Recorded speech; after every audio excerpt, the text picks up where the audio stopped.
ज्या आधीच्या ज्या चालू आहे या बसेस जर बघितल्या तर जवळपास डिझेलसह 44 रुपये प्रति किलोमीटरच्या आधीच्या बसेस चालतात। आता विदाऊट डिझेल 35 रुपये 20 पैसे अशा पद्धतीनं या बसेस घेण्याचा करार परिवहन महामंडळाने केलेला आहे। आता हे तुम्हीच बघा, विथ डिझेल 44 रुपये आणि विदाऊट डिझेल 35 रुपये 20 पैसे।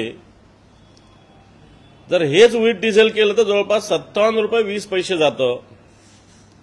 थोडक्यात पर किलोमीटर 13 रुपये 20 पैसे अशा पद्धतीनं जास्त भुर्दंड सरकारला पडणार आहे। मी काल एक बातमी वाचली आणि ऐकली की ज्याच्यात राज्याचे मुख्यमंत्री देवेंद्रजी फडणवीस यांनी या निर्णयाला स्थगिती दिली, परंतु याचा अधिकृतरित्या कुठेही अजून परिवहन महामंडळ किंवा राज्य सरकारच्या वतीनं कुठे अधिकृत घोषणा झालेली नाही। थोडक्यात सांगण्याचा मुद्दा हा की अशा पद्धतीनं राज्य सरकारला लुटण्याचा प्रयत्न एसटी भाडेतत्वानं लावायला काही हरकत नाही आहे, परंतु आधीची एजन्सी 44 रुपये देते आणि आताची एजन्सी विदाऊट डिझेल 35 रुपये देते।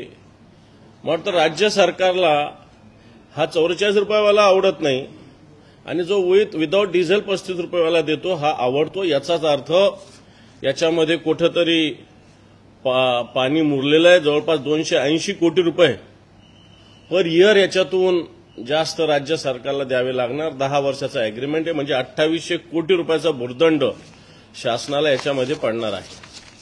आणि म्हणून या संदर्भात मी सगळे पेपर्स, प्रेस नोट सुद्धा आज काढेल, माझ्याकडे सगळे पेपर्स उपलब्ध आहेत। पण जर मुख्यमंत्र्यांनी याच्यावर स्थगिती दिली असेल तर याचं स्वागत आहे, परंतु नुसतं स्वागत करून चालणार नाही।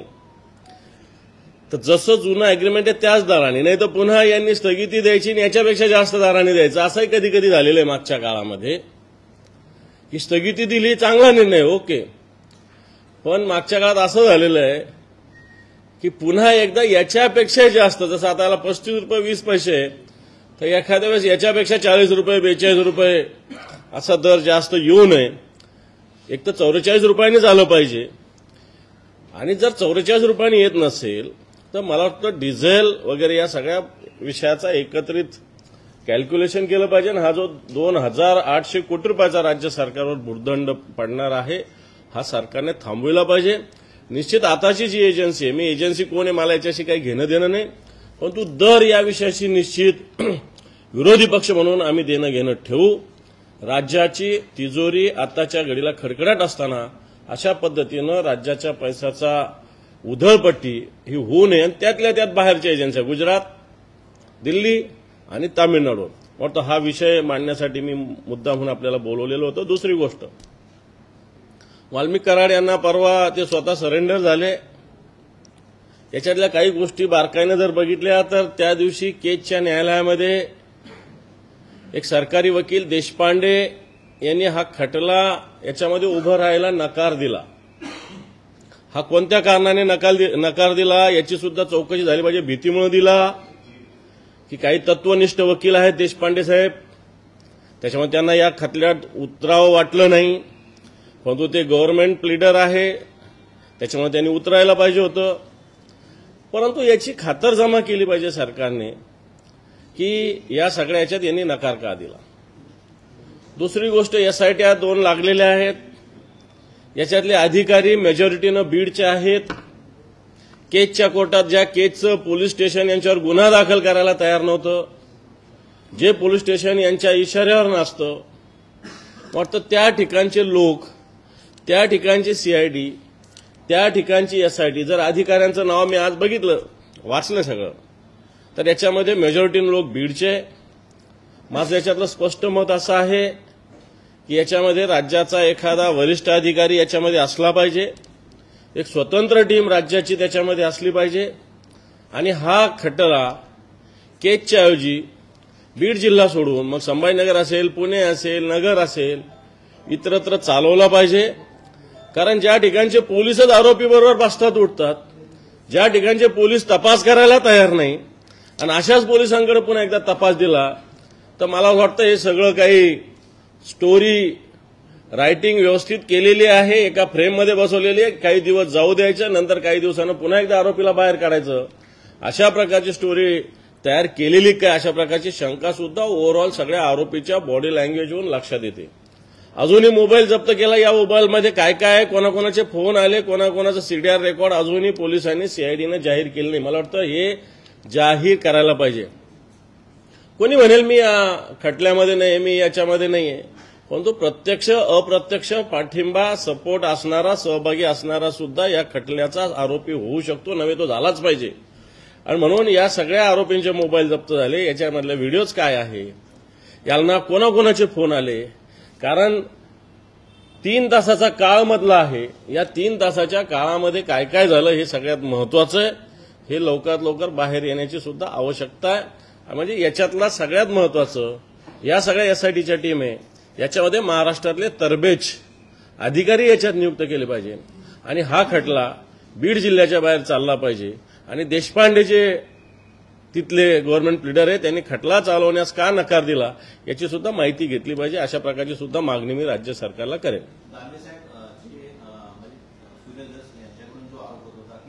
वाल्मिक कराड यांचा बीडमधील जो आका आहे त्याचं काय पत्ता लागलेला नाही, अजून त्याच्यावरती कारवाई झाली नाही.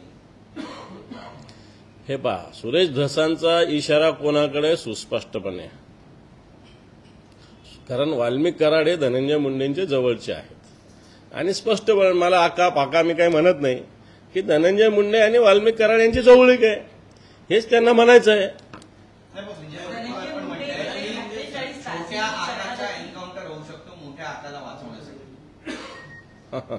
पोलिसांनी याची या अशा सगळ्या वक्तव्याची दखल घेतली पाहिजे.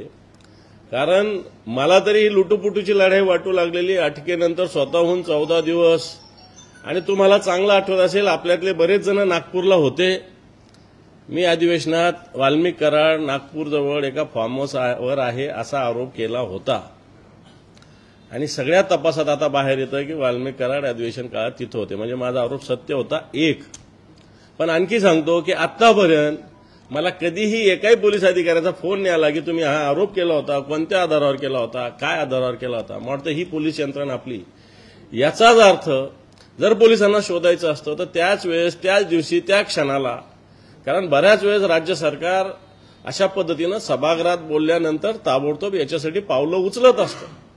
सभागृहात बोलण्याला एक अर्थ असतो, एक ताकद असते आणि ते बोलल्यानंतर राज्य सरकार इमिजिएट या विषयानं तपास करत असतं, किमान चौकशा करत असतं. परंतु मी त्या दिवशी अधिवेशनानंतर सुद्धा आपल्याला सांगितलं होतं की मला साधा फोनही कोणत्याही पोलीस अधिकाऱ्याचा आला नाही.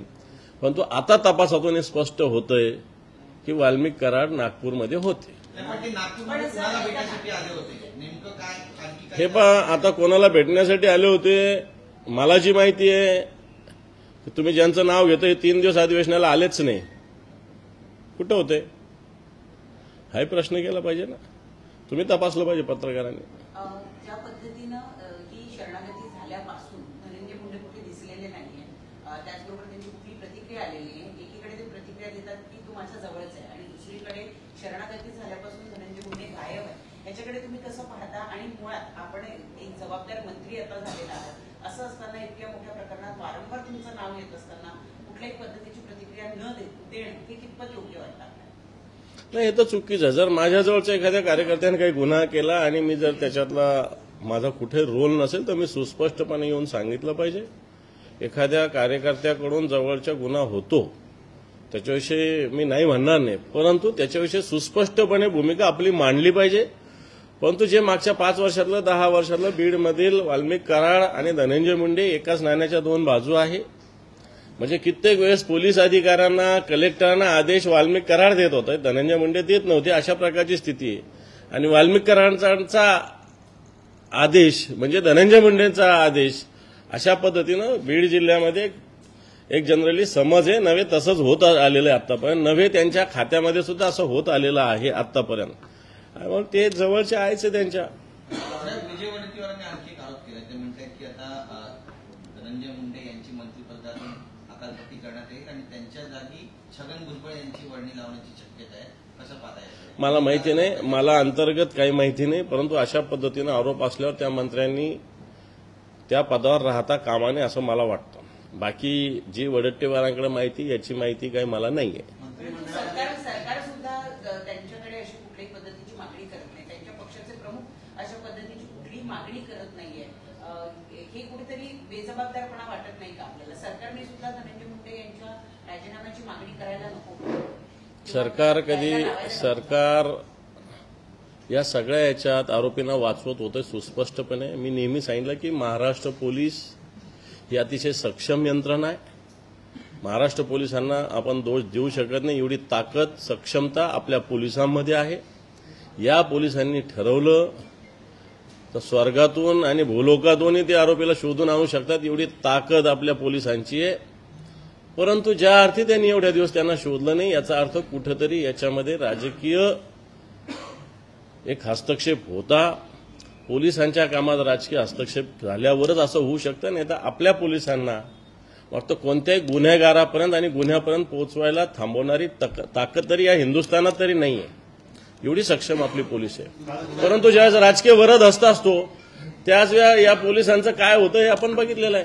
अब्दुल सत्तार यांनी काल छत्रपती संभाजीनगरमध्ये जे भाषण केलं त्यात ते म्हणतात की गुंडगिरी संभाजीनगरमध्ये खपवून घेतली जाणार नाही. नेमका कोणी? अब्दुल सत्तार यांनी 2.5 वर्षात काही होऊ शकतं असं पण म्हणतायत.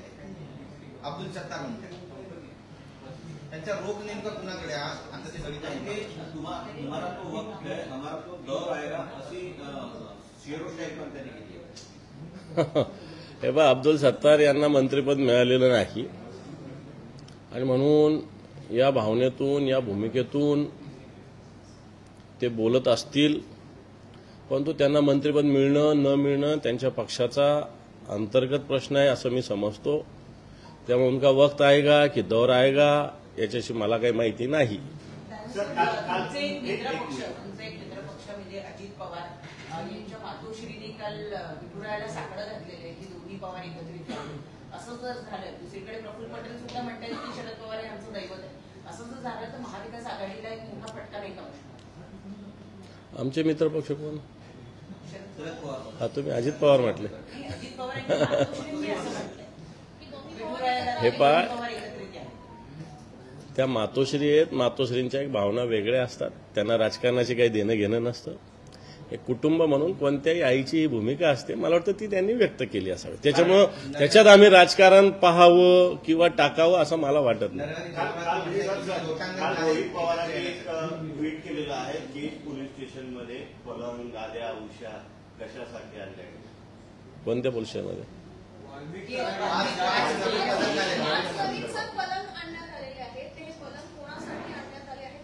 रिझर्व्ह पोलीस स्टेशनला घ्यायचं होतं, महाराष्ट्रातल्या इतर पोलीस स्टेशनला का नाहीये?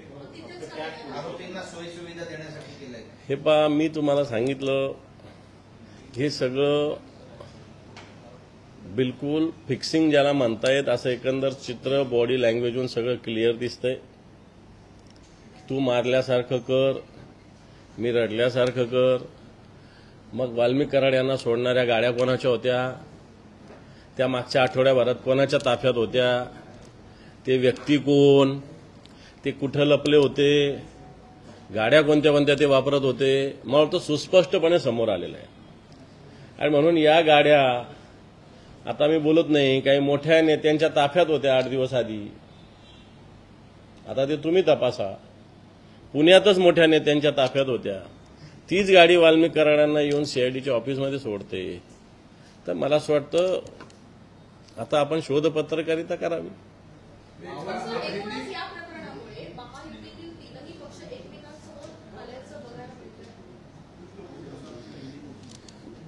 तीन पक्ष एकमेकांसमोर आले नाही आले मला माहिती नाही, पण सरकार निश्चित या प्रकरणात बोटचेपी भूमिका घेतंय असं माझं स्पष्ट मत आहे. सर, राजन साळवी नाराज आहेत का आणि ते भाजपमध्ये जातील अशी चर्चा आहे. पक्षाची नेमकी त्यांच्याबद्दलची भूमिका काय? नाही, मला याच्यातली माहिती नाही. नाराज आता निवडणुकीत मला असं वाटतं जय पराजय होत असतो, ही भूमिका सगळ्यांनीच ठेवली पाहिजे.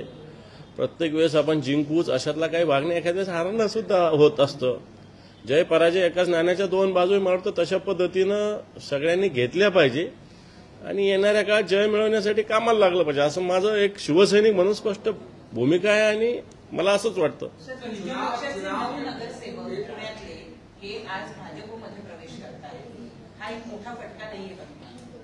हे पहा, आता तर नगरसेवक कोणीच नाही या राज्यामध्ये, सगळे माजी नगरसेवक आहे. आणि मग वेगवेगळे प्रलोभनं वेगवेगळ्या गोष्टीमुळे कोणी जात असेल तर त्याला आम्ही रोखू शकत नाही. परंतु जनता जनार्दन निश्चित शिवसेना प्रमुख बाळासाहेब ठाकरे, मान्य उद्धवजी ठाकरे, ठीक एका निवडणूक आमचा पराभव झाला, आणि पराभव काही राजकीय कार्यकर्त्याला नवीन असतो अशातला भाग नाही. राजकीय कार्यकर्त्याच्या ओव्हरऑल राजकीय कारकिर्दीमध्ये पराभव सुद्धा असतोच, आणि तो आपण स्पोर्ट्स म्हणजे खिलाडू वृत्तीनं स्वीकारावा असं मला वाटतं. एखादा पराभव झाला म्हणून पक्ष बदलणं, मला वाटतं काही दुसऱ्या अडचणीमुळे बदलत असेल कोणी तर मी समजू शकतो, पण पराभव बदलावा नाही असं मला वाटतं. पुन्हा एकदा अशी बातमी येते की तुम्ही शिंदे गटाकडे आकर्षित झालेले वृत्तपत्रामध्ये. मी बोललोच नसतो, इथं पत्रकार परिषद घेतली नव्हती. मला असं वाटतं खोट्या अफवा काही वर्तमानपत्रांनी आमच्या संभाजीनगरातल्या अशा पद्धतीनं पेरल्या जातात. मी शिवसेना प्रमुख मान्य बाळासाहेब ठाकरे, मान्य उद्धवजी ठाकरे यांच्या नेतृत्वाला मानणारा शिवसैनिक आहे, विचाराला मानणारा शिवसैनिक आहे. मी सांगितलं, मी एक राजकीय कार्यकर्ता आहे, एक सामाजिक कार्यकर्ता आहे. निवडणुकीत यश अपयश या एकाच नाण्याच्या 2 बाजू आहे. जसं यश बऱ्याच वेळेस मिळवलं तसं अपयश एखाद्या वेळेस पचवावं लागतं. मला वाटतं ते राजकीय कार्यकर्त्यांनी पचवावं, त्याच्यातच परिपक्वता दिसते. आणि ते जर पचवता नाही आले तर तो कार्यकर्ता नाही, तो संधी साधू कार्यकर्ता होऊ शकतो.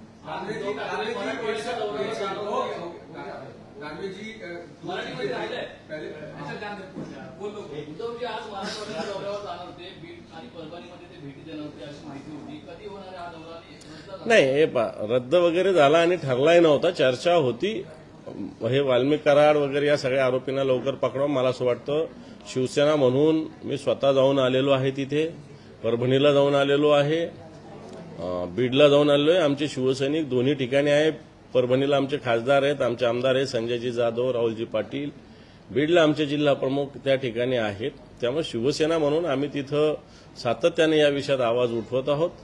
आणि त्या हिशोबाने मला असं वाटतं या भूमिकेला न्याय देण्यासाठी जास्त काम केलं पाहिजे दौरे करण्यापेक्षा. दालनावरती कोट्यावधीचा खर्च होतोय, अद्याप ही निविदा काढलेल्या आहेत, मात्र कार्यालय असेल बंगल्यांवरती कोट्यावधीचा खर्च केला जातो. काय प्रतिक्रिया? माझं त्याच्या पुढे जाऊन म्हणणं आहे की अजून 8-9 मंत्री मंत्रालयात फिरकलेलेच नाहीये. मला वाटतं त्यांच्या खाते वाटपाविषयी ते खुश नाहीये. बऱ्याच मंत्र्यांनी 2-4 मंत्र्यांनी तर चमकोगिरी 2-3 दिवसात केली. आता ते काम मंत्र्यांचं नाही. मला ते बोलायला वेळ मिळाला नव्हता, किंवा मधल्या काळात आपण ख्रिसमस आणि नवीन वर्षाच्या ह्याच्यात होतो म्हणून मुद्दाम बोललो नाही. पण तो एक मंत्री पोलीस स्टेशनमध्ये रात्री जाऊन बसला आणि पोलीस अधिकाऱ्यांना आदेश दिले. एक मंत्री बसमध्ये प्रवास केला, म्हणजे आपण याच्या आधी बसमध्ये प्रवास करत नव्हतो, त्यांनी स्पष्ट केलं. एक मंत्री एका हॉस्टेलमध्ये, गव्हर्नमेंटच्या हॉस्टेलमध्ये जाऊन अधिकाऱ्याला शिवीगाळ केली. मला असं वाटतं हे काही परिपक्व मंत्र्यांचं लक्षण नाही, हे हळद्या हळकुंडात पिवळं झाल्याचं लक्षण आहे. खरं तर या मंत्र्यांनी व्यवस्थित आपल्या विभागाच्या बैठका घेऊन, आपल्या विभागाचा अभ्यास करून, आपल्या अधिकाऱ्यांना सूचना देऊन काम करायला पाहिजे होतं. पण तो अशी चमकोगिरी काही मंत्री करतात. आणि काही मंत्र्यांनी अजूनही खाते वाटपावर नाराजीमुळे त्या खात्यात कोणत्याही प्रकारचं अजून कुठे हजेरी सुद्धा लावली नाही, कार्यालयात सुद्धा आले नाही, अशा प्रकारची स्थिती. दुसरा गोष्ट, दालनावर खर्च वगैरे याच्यावर मी बोलणार नाही, कारण शेवटी ज्या त्या मंत्र्याला ज्याच्या त्याच्या पद्धतीनं रचना पाहिजे असती आणि ती केली पाहिजे सरकारने. आता खर्चाला काय लिमिटेशन लावायचं तो सरकारचा अधिकार आहे, पण एखाद्या मंत्र्याला जसं पाहिजे तसं दालन बनवणं काही वावगं आहे, चूक आहे असं मला तरी वाटत नाही. दानवे जी, जिस तरीके से वाल्मीकि करार के मामले में तो एक ही सत्ताधारी पार्टियों के भीतर आपस में जिस तरीके से एक आरोप कर रहा है, दूसरा उसका प्रतिवादी बना है, तीसरा इतने दिन बाद जो अरेस्टिंग हुई है और उस पर भी बेड नए पुलिस स्टेशन में आने की बात, ये सारी चीजों को आप कैसे देखेंगे? नहीं, सारी चीजों को देखना है. देखो, ये तो एक इशू अलग इशू है. बीड़ में जिस प्रकार दहशतवाद, गुंडागर्दी बढ़ी है, ये सब में इशू है. इसमें मैं समझता हूँ कोई पार्टी का इशू नहीं है. अगर आप देख रहे होंगे तो जैसा महाराष्ट्र में पूना जाना जाता है एक सुसंस्कृत शहर, वैसा मराठवाड़ा में अंबाजोगाई शहर जाना जाता है कि सुसंस्कृत शहर, अच्छे लोग, पढ़े लोग, साहित्यिक, नाट्यकर्मी, आध्यात्मिक, ऐसी सभी प्रकार के लोग रहते हैं। अब उनको सुरक्षित नहीं लग रहा है, तो ये इश्यू पॉलिटिकल नहीं लेते हुए ये एक सोशल इश्यू है, दहशतवाद का इश्यू है। लेकिन भीड़ में जिस प्रकार सुरेश धस जी ने धनंजय मुंडे और पंकजा मुंडे इन पे आरोप किया है, तो उन्होंने उनके सीएम को जाके बोलना चाहिए था ये सब बातें। बाहर क्यों बोल रहे हो?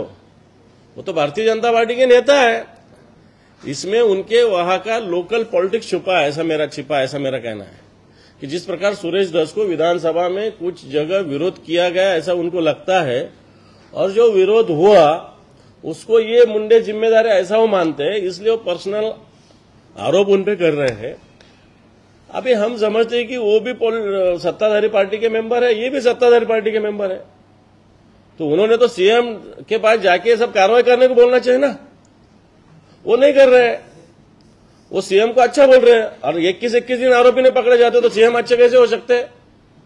तो ये तो गलत बात कह रहे हैं ना वो भी। सीएम जिस तरीके से कह रहे हैं कि महाराष्ट्र में गुंडागर्दी नहीं चलेगी और एक जो भी इसके पीछे होगा संतोष देशमुख की हत्या के पीछे उसको निकाला जाएगा और उसके खिलाफ फांसी की सजा होने तक सरकार कार्रवाई। ये देखो, कल रात को, परसों रात को नागपुर में 2 खून हुए हैं। सीएम साहब उनके नागपुर में के ही लॉ एंड ऑर्डर संभाल नहीं सक रहे हैं। भीड़ का आरोपी उन्होंने नहीं पकड़ा है, वो खुद आके सरेंडर हुआ है। पुणे में रह रहा था, वो मध्य प्रदेश में रह रहा था, गोवा में रह रहा था, वहां भी बीजेपी की सरकार है मध्य प्रदेश में, गोवा में भी बीजेपी की सरकार है, और वो पुणे में रह रहा था। उन्होंने नहीं पकड़ा है, वो शान से आया पुलिस स्टेशन में, हीरो जैसा आया, हीरो जैसा सरेंडर हुआ। वो कुछ क्रिमिनल जैसा नहीं है, जो बोल रहे थे ना मुस्काम बांधू नानू, कुछ नहीं किया सरकार ने वैसा। अजित पवार की माताश्री ने कहा है कि अजित पवार और शरद पवार साथ में आए, और प्रफुल्ल पटेल का बयान आया कि हमारे लिए शरद पवार देवता जैसे हैं। किस तरह से देखते हैं आप? आपको कितना नुकसान हो सकता है इससे अगर दोनों का कोरिलेशन होता है? ये देखो, अभी होता है, ये किसने सोचा है, ये आपकी मनगढ़ंत बातें हैं, लेकिन एक माँ की भावना इस एंगल से उसको लेना चाहिए, उसमें राजनीति नहीं लाना चाहिए, ये मैं समझता हूँ। और रही प्रफुल्ल पटेल की बात, तो वो तो संधि साधु है, बात उधर की करने की और उनके पार्टी का अध्यक्ष दूसरे को बनाने का, ऐसा वो करते। इधर शरद पवार को भी वही सपोर्टर और उधर अजित पवार, ये तो दोहरी राजनीति हुई। माँ को इसमें नहीं लाना चाहिए, ये मैं समझता हूँ। माँ की एक राजनीति से माँ की भावना को नहीं जोड़ना चाहिए। माँ की एक अलग भावना होती है कि हर भाई, हर सब परिवार एक जगह आना चाहिए, कोई भी माँ की भावना होती है। वैसी दादा की माँ की वो भावना है, मतलब मुझे लगता है कि ये भावना एक माँ की भावना बोल के लेना चाहिए। महाराष्ट्र में जिस तरीके से चुनाव हुआ, चुनाव के बाद एनडीए के भीतर एक दूसरे के ऊपर आरोप प्रत्यारोप, या फिर जिस तरीके से अजित पवार और शरद पवार के आने की बात हो रही है, आप लोगों की भी एक व्यक्तिगत राय ऐसी है कि अलग से चुनाव लड़ना चाहिए क्योंकि नुकसान कहीं न कहीं हो रहा है, तो इसको कैसे देखते हैं? क्या आगे वाले चुनाव जो भी कॉर्पोरेशंस के या लोकल बॉडीज चुनाव हैं वो अलग लड़ने की प्लानिंग है? क्या इस तरीके की मंशा है? और अगर शरद पवार के साथ अजित पवार चले जाते हैं तो आप लोगों को नुकसान होगा? देखो, एमवीए इस महाराष्ट्र में लोकसभा विधानसभा हम साथ में लड़े हैं, और अब आने वाले समय में भी हम साथ में लड़ेंगे। ये जाएगा वो जाएगा, ये बातें सिर्फ बोलने में या कोई किससे मिलने से कोई पार्टी एक जगह नहीं होती रहती। हम पूरे लोग जो हो, महाराष्ट्र हो, हिंदुस्तान के लोग हो, हर बात में राजनीति नहीं लाना चाहिए। कोई किसको मिला, अभी मुझे भी कुछ काम से कल सीएम साहब के पास जाना पड़ेगा, मैं जाऊंगा, डीसीएम के पास जाना पड़ेगा, जाऊंगा, तो उससे क्या, मिलने से क्या मैं पार्टी छोड़ूंगा? ऐसा थोड़ी होता है। ये तो सब बातें होती रहेगी। जलगांव में जो घटना हुई, जलगांव को लेके मंत्री ने गाड़ी का मामला बचा, उसको लेकर हंगामा हुआ, क्या? मुझे नहीं मालूम, ये गांव में का कुछ है वो सोशल, मुझे लगता है ऐसा नहीं होना चाहिए था। कर्फ्यू लगाना पड़ा, ऐसा होना नहीं चाहिए था। जो इतनी सी घटना से इतना बड़ा नहीं होना चाहिए था। सामाजिक दृष्टि से गलत है वो। कल से कुछ खबरें ऐसी वायरल हो रही है कि शिवसेना, आप लोगों की शिवसेना में मीटिंग के दौरान कुछ संजय राउत के ऊपर हमला किया गया या गाली गलौज किया गया, झगड़ा किया गया अंदर से कि इनकी वजह से पार्टी को नुकसान हुआ। कल से तमाम सारे सोशल मीडिया पर और ट्रेंडिंग में खबरें ऐसी आ रही है, क्या सच्चाई है? ऐसा नहीं है कुछ भी। संजय राउत साहब हमारे शिवसेना के वरिष्ठ नेता है, हाँ, लेकिन शिवसेना में भावना, हमारी बात रखने का अधिकार शिवसैनिक को होता है। वो हम पार्टी चीफ माननीय उद्धव जी के सामने रख सकते हैं, लेकिन रखना यहां तक हमारा अधिकार है। क्या करना वो पार्टी चीफ माननीय उद्धव जी का अधिकार है। और शिवसेना नेता और संजय राउत साहब भी हमारे सीनियर लीडर है। हमारे पार्टी में ऐसे संस्कार शिवसैनिकों पे नहीं है। साहब, आज का सामना जो बात है उसके एडिटोरियल में एक सेंटेंस लिखा गया, उन्होंने कहा कि मुख्यमंत्री की लीडरशिप की करीबी लोगों का मानना है कि वो डिप्रेशन में, आपकी ही सामना बाकी उसके लिखा गया, इसको किस परिप्रेक्ष्य में देखा जाए, किस कॉन्टेक्स्ट में देखा जाए? ये देखो, कोई सीएम का डीसीएम होने बाद तो थोड़ा तो भावना ये होती है ना। चीफ रिपोर्टर से डायरेक्ट सीधा रिपोर्ट, सिंपल रिपोर्टर रहा तो उसका कुछ ना कुछ तो भावना दुखती है। दिल्ली यूनिवर्सिटी में एक नया कॉलेज खोला जा रहा है जिसकी नींव जो है वो पंतप्रधान खुद रखने वाले हैं। उसका नाम जो है वो वीर सावरकर के नाम पर रखा जा रहा है। कहाँ पे हो? दिल्ली में वीर सावरकर के नाम पर वो रखा जा रहा है, तो इसे कैसे देखते हैं? अच्छा, सावरकर जी को तो भारत रत्न देना चाहिए। हम तो बार बार मांगनी कर रहे हैं ना, शिवसेना तो बार बार मांगनी कर रहे हैं सावरकर ये भारत रत्न इनको देना चाहिए। ये तो हमारी मांग बार बार रही है। अच्छा, सिर्फ सावरकर का नाम कॉलेज को होके नहीं चलेगा, सावरकर के विचार भी सब में लाना चाहिए। सरकार सिर्फ सावरकर का नाम लेती है लेकिन विचार तो नहीं लाती है। सर, उत्तर प्रदेश में कुंभ मेले का आयोजन हो रहा है, इसमें अखिल भारतीय की तरफ से कहा गया है कि जो दुकानें हैं वो मुसलमानों को ना दी जाए, सिर्फ हिंदुओं को दी जाए। इस पर क्या करें? ऐसा नहीं होगा। दुकान क्या धर्म की थोड़ी होती है। दुकान जो सामान है उसकी होती है, धर्म की थोड़ी होती है। एक मुद्दा लिया आपने, एमएसआरटीसी ने 1300 बसेस का एलओआई निकाला था जो करंट लास्ट कॉन्ट्रैक्ट से ज्यादा है, और अभी सीएम ने उसको कैंसिल किया, कैसे देखते?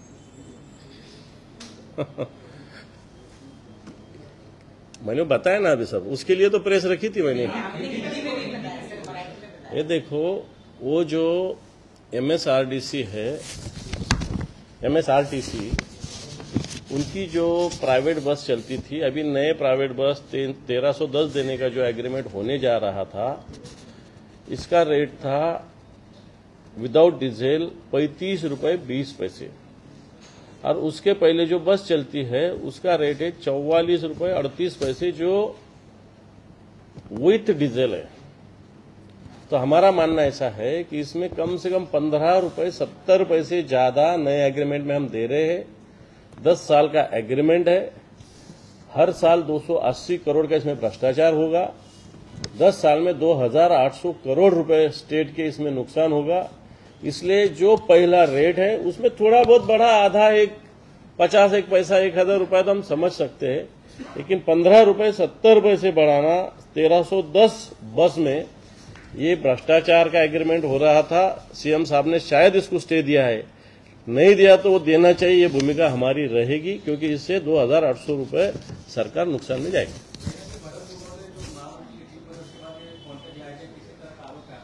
मैं किसी के भी पर्सनल आरोप नहीं कर रहा हूं। सरकार का 2800 करोड़ रुपए बचना चाहिए, ये मेरी लीडर ऑफ ऑपोजिशन नाते से भूमिका है।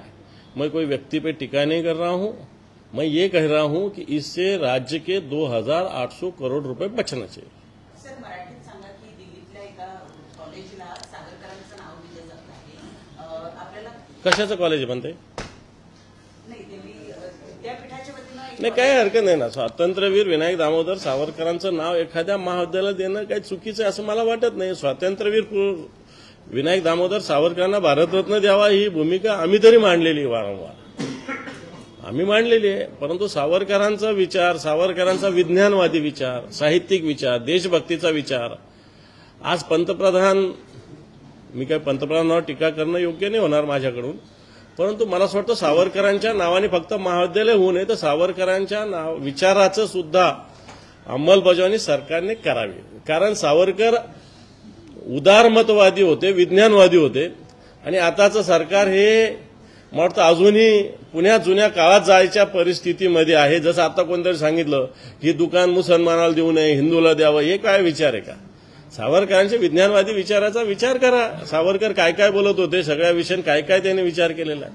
त्यानुसार भाजपच्या एका माजी नगरसेवकांना मुंबई महानगरपालिकेच्या अधिकाऱ्यांच्या विरोधात लाचलुचपत विभागामध्ये तक्रार केलेली आहे. त्यांचं म्हणणं आहे की ज्या कंपनीला दंड ठोठावण्यात आला होता 65 कोटी रुपयांचा, त्यांच्याकडनं दंड ठोठावण्यात आलेला नाही आणि सिमेंट कॉन्क्रीटच्या रस्त्याचं कंत्राट ते एकनाथ शिंदे हे युटी मिनिस्टर असताना दिले गेलेले होते, ते अजूनही पूर्ण करण्यात आलेले नाही.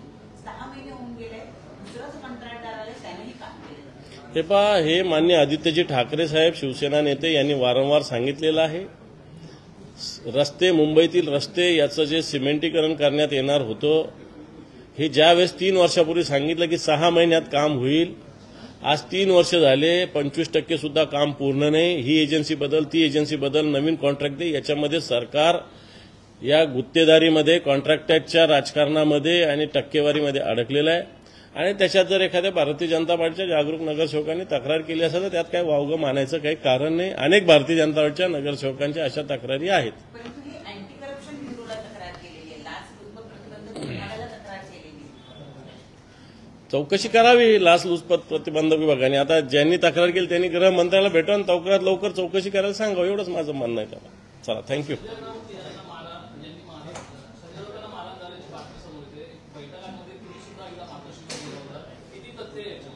मी आधी सांगितलं, संजय राऊत साहेब हे शिवसेनेचे ज्येष्ठ नेते. शिवसेनेमध्ये नेत्यांचा एक एवढा पक्षप्रमुखानंतर मान हा नेत्यांचा असतो आणि तो मान संजय राऊतांना आम्ही सगळे शिवसैनिक देत असतो आणि देणार.